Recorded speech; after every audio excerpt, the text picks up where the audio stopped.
Yudi Yusuf mewakili juga. Atau anggota masih dikasih lagi satu tak cukup? Kayaknya perlu anggota satu lagi nanti. Terima kasih pimpinan, Mas Nusron yang saya hormati, rekan seguru dan seilmu, Pak Wamen, Bapak Ibu semua. Saya pikir ini menjadi sebuah pencerahan bagi kita semua, karena selama ini kita hanya mengikuti di media massa.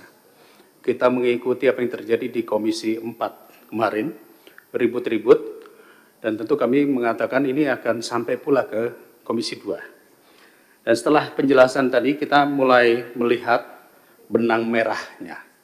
Kalau saya perhatikan, benang merah ini berasal dari usulan desa.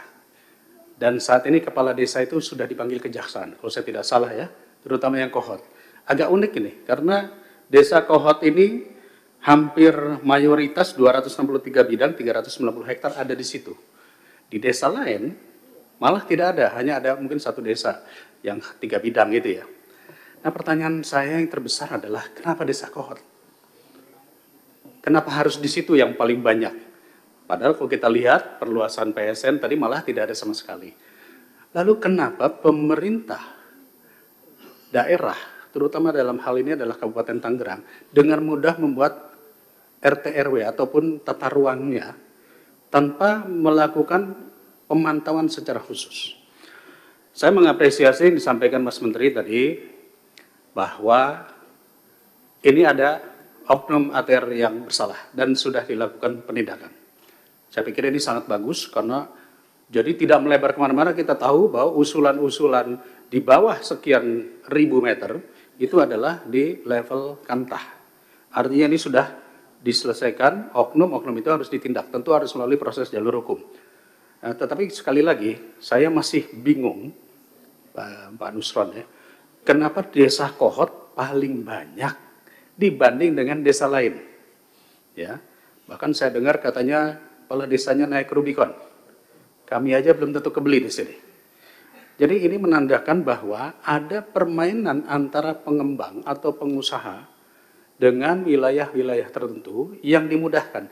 Dan uniknya ini Kabupaten Tangerang ini cukup banyak.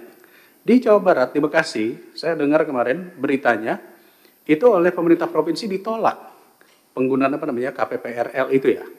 Itu ditolak, padahal sudah mengajukan berkali-kali.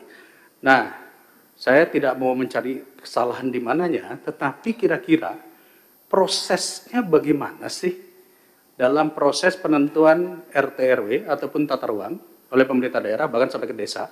Dan kemudian apakah rekomendasi GIRIK itu hanya cukup dari kepala desa saja? Karena kalau tidak, ini nanti akan termanfaatkan juga di desa-desa lainnya. Rekomendasi hanya keluar dari kepala desa. Dan kalau nggak salah di desa Kohot ini kan banyak dipalsukan. Nah, proses pengusulan menjadi GIRIK dan sertifikat lahan.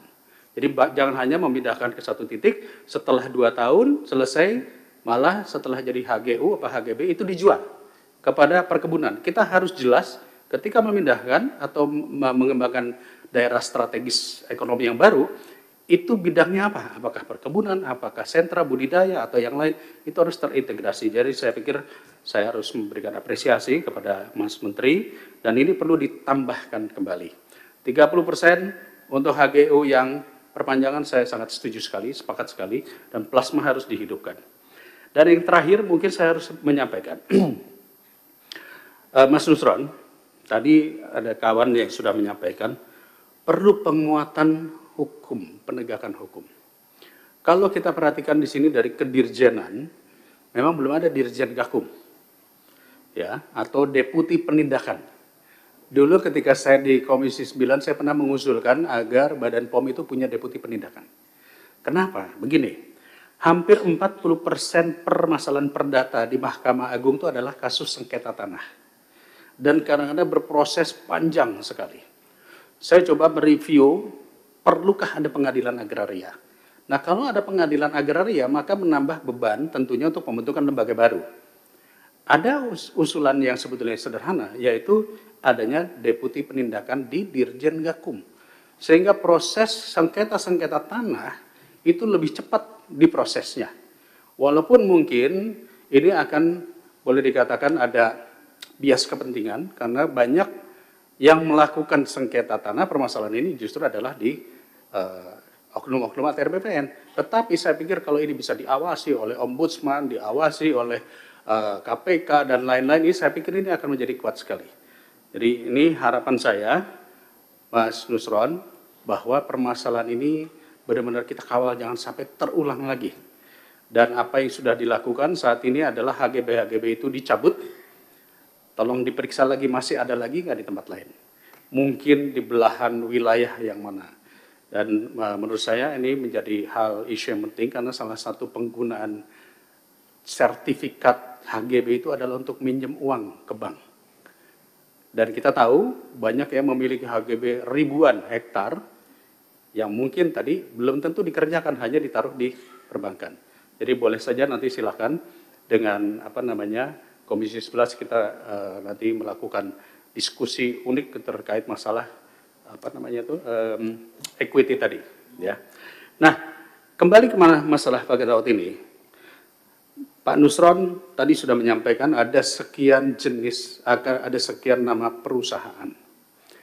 Apakah perusahaan-perusahaan ini sudah pernah dipanggil untuk ditanyai secara langsung? Apakah itu kewenangan Kementerian ATR atau itu kewenangan penegakan hukum? Jadi saya mohon agar kita tidak simpang siur, nanti dipersalahkan ini, dipersalahkan ini, kita langsung fokus. Yang mengusulkan perusahaan-perusahaan itu, apakah sudah pernah dipanggil oleh ATR BPN, dan kemudian apa yang akan dilakukan kepada perusahaan-perusahaan yang mengusulkan. Mungkin itu dari saya, terima kasih, saya kembalikan kepada Ketua. Assalamualaikum warahmatullahi wabarakatuh.